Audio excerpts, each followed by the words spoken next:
This is NR2003 Predicts. Using constantly updating ratings, we determine where Monster Energy NASCAR Cup Series drivers will place at any given track any given week. Standard disclaimer, this video is for entertainment purposes only, using the process of artificial intelligence, and should not be used in the process of gambling. So here's how it works. We update drivers' ratings week by week as we go throughout the Monster Energy NASCAR Cup Series schedule. We run a 100% simulation with normal tire wear and fuel consumption. Qualifying results match what the drivers actually ran in real life. Because qualifying data can't be arranged at the same time as forcing cautions, stages will not be enforced throughout these races. And weather used reflects the real-time data based on the actual start time of the race. Hendrick Motorsports 1, 2, 3, 4 on the restrictor plate once again. Green flag flying to Talladega. Chase Elliott leads the field.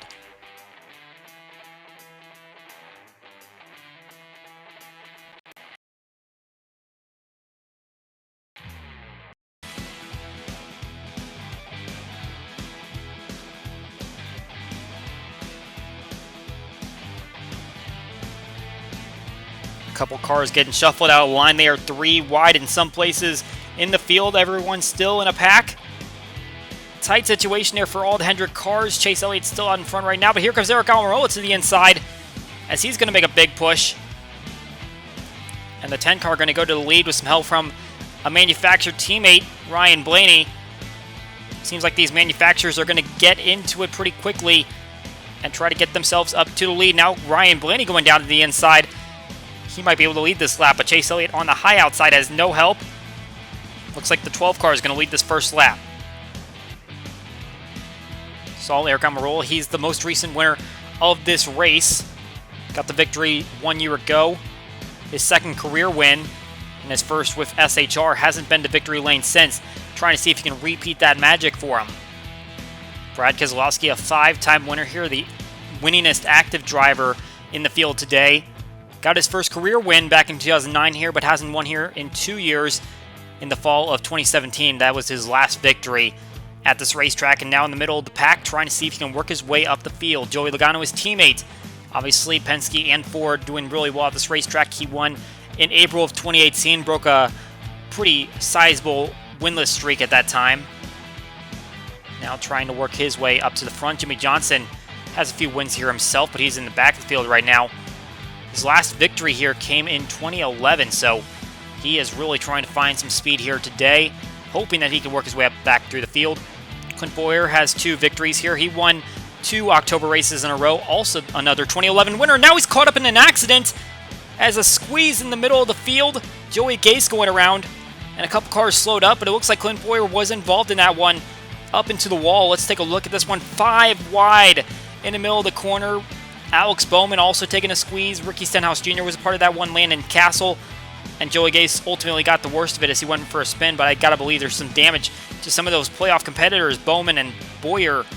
That is going to be a problem going through the rest of this race as they are still able to compete, but obviously aerodynamics is going to be a big factor in this one. Looking at Kyle Busch, just 1 victory at this racetrack back in April of 2008. Right now he leads the field, going to the restart, trying to see though if he can get that win. David Reagan up here challenging for the lead. He earned Front Row Motorsports' first victory ever in the Cup Series at this racetrack in 2013, hoping he can give them another one before he retires from the sport. Denny Hamlin also up here making a charge now. He got a victory back in 2014 and had to start from the rear of the field. That's a big challenge for him. His engine blew up at the end of qualifying. Luckily for him, it did not happen inside the race, so he's just going from the back of the field and now working his way all the way up. Meanwhile, Joey Gase getting lapped and holding up the field. Aric Almirola with a big charge on the outside, but unfortunately for him, he's outside the draft, so he's going to get caught up really quickly. Chase Elliott trying to work his way through the field. Got 3 top 5s at this racetrack, even got a 5th place in his first race here in 2016. And another one of our winners, Ricky Stenhouse Jr., earned his first career victory here in 2017, and obviously he is not going to be returning to this ride at the end of the year, so he's hoping that he can at least get something good to help him find a ride for next season. Trouble in turn 3, and it's Alex Bowman once again, and that is Matt Crafton in 21. We did not mention Paul Menard was experiencing some neck issues, and so he was replaced during that caution period by Matt Crafton, and it looks like he got a little too close to Daniel Suarez. Gets into the wall, and big hit there for Brendan Gaughan as well as Landon Castle. That's going to take both of those drivers out of the race. However, it looks like Crafton and Bowman are going to stay in, along with Gase, who's already gone a lap down. Now it's Ty Dillon, who's able to get off pit lane first and get to the lead. Kyle Larson won the race last week at Dover and trying to put up a hard charge here. Obviously, that broke a huge winless streak dating all the way back to 2017, and now trying to see if he can make it 2 for 2 in the round of 12. Riding on board Brad Keselowski, hugging that inside line, hoping to get a little draft off the rest of the field as he is not inside the top 10 at the moment. But the way this race is going, you can see a lot of lead changes, especially with this package cutting a big hole through the air. Those spoilers are huge in the back of the cars. William Byron hoping for a great day today, as he definitely needs to get above the playoff cut line. Joey Logano and William Byron tied right now at 8th place. Meanwhile, for Clint Boyer, who's just below the cut line, this is not the day that he wants to have. Obviously, he got that damage earlier in that first accident, and he is away from the pack and trying to hold a draft with a few other cars that have gone slow, including Eric Jones. Not sure why he's back there. We've got pit stops taking place as we see a number of cars coming down. Here's one of the bigger packs, and Michael McDowell going to get spun by Matt Benedetto right in front of a group of cars. And that is somehow not going to bring out a caution. They're going to stay green. Michael McDowell will get it turned back around. And it looks like David Reagan's run out of fuel during this cycle, and Eric Jones kind of give him a side swipe as he comes down himself, but the 38 cars run out of gas. He will, though, make it to pit lane, but that's going to cost him a lot of time and possibly a lap or two. But back out in front, it's Kyle Busch leading this field, and you can see the whole pack is kind of split up. That's the first pack, and here's the second one, a few seconds behind them. They're both pretty equal in the number of cars, so I imagine that the draft is going to be fairly equal. You could just barely see that first pack going through. Ty Dillon up here, a part of the first pack, and interestingly enough, he ranks 4th on average finish in 5 starts. Now, he has no top 10s, but his finishes all rank between 11th and 17th in all 5 of those starts, so apparently very consistent, staying on the racetrack, trying to get all of those finishes he can, hoping that he gets a top 10 today. Jimmy Johnson is well behind the rest of the field, and he's right beside Clint Boyer. He must have had a bad pit stop, and it seems like Joey Logano is in the same boat as he is being drafted by David Reagan. And just a terrible day for a couple of these playoff competitors that are trying to score some huge points. We're going to see some pit stops once again, though, and Chris Buescher going to be the first one to come in. Ty Dillon, one of those leaders coming in, and there's going to be contact there. Clint Boyer going to get nailed by Matt Benedetto, and that's probably going to hurt the 95 car a little bit more. You can see the damage on the hood.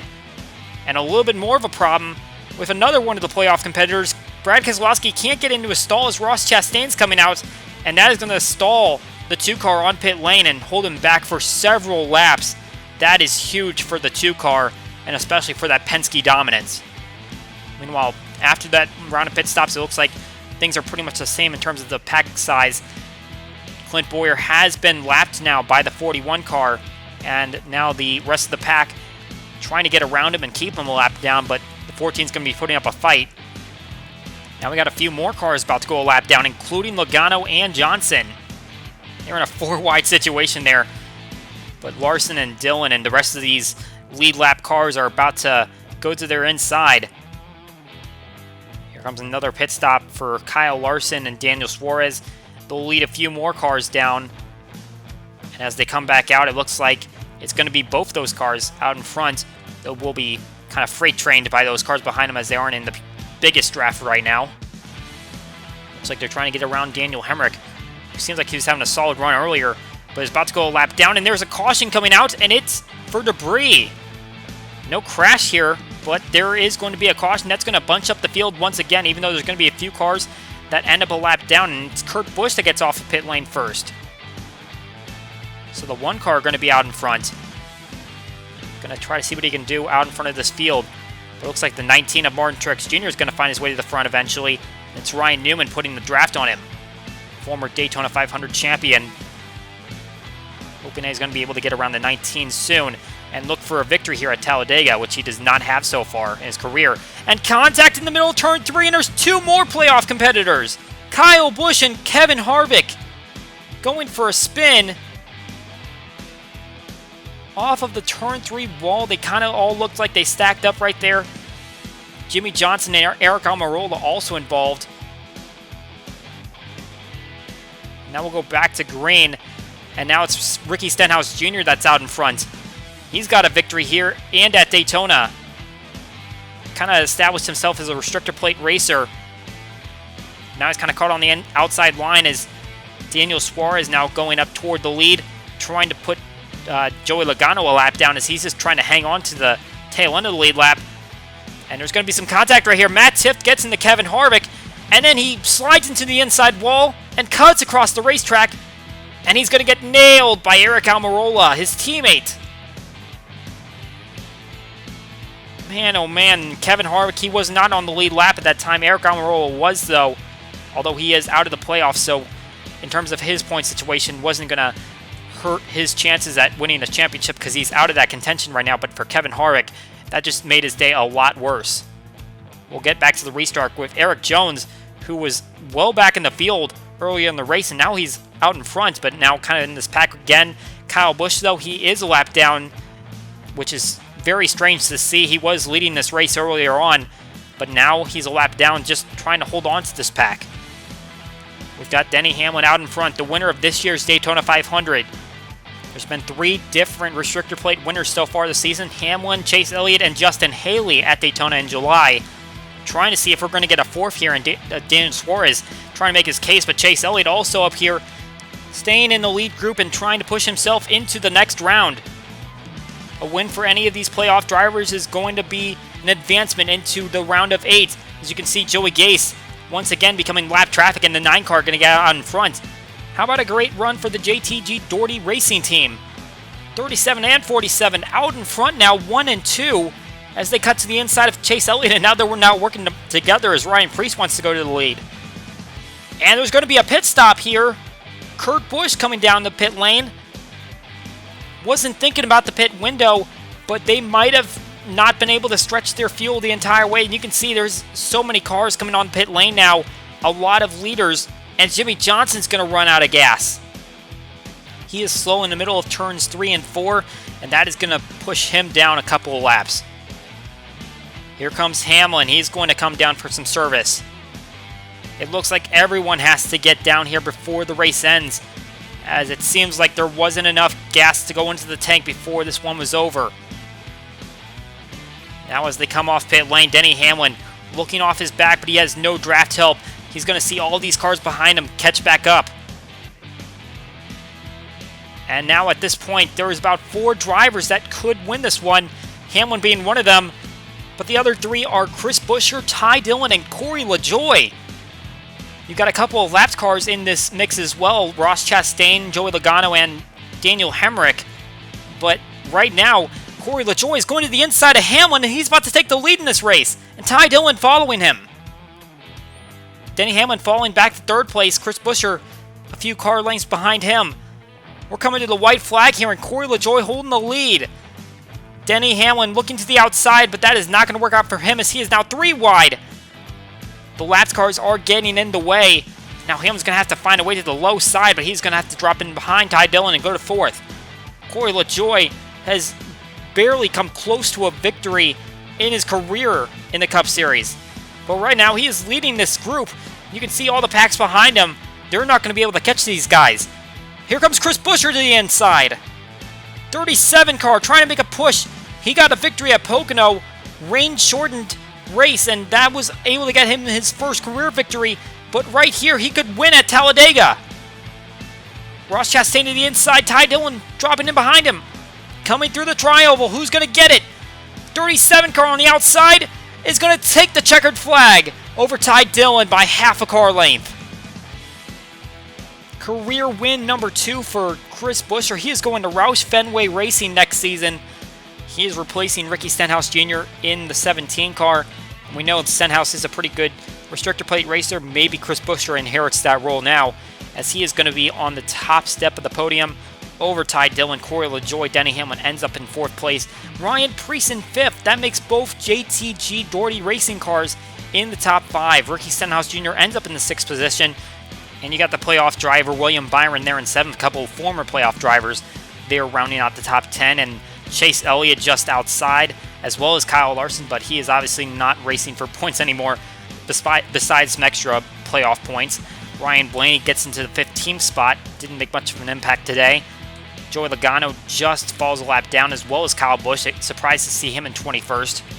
You also see Clint Boyer, who had 2 or 3 problems today, still manages to finish 1 lap down, but ends up in the 26th position.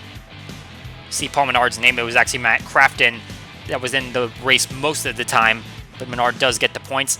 And Keselowski ends up in the 31st position. Eric Almirola, Kevin Harvick, Martin Truex Jr., Alex Bowman. Big names dropping out of this race. That is it for our NR 2003 Predicts. Hope you enjoy the race, and we will see you all next time.